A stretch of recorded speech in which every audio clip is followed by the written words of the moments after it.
La porte s'ouvre sans difficulté pour le député. S'il a choisi Bonne Nouvelle, c'est en raison de son ancienneté et de sa vétusté.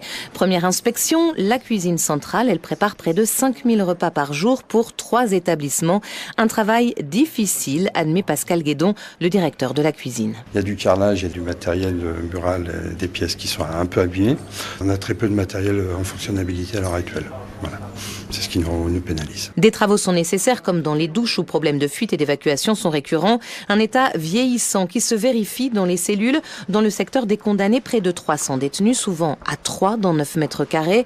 Pas d'interphone, pas d'eau chaude, un WC dans un coin.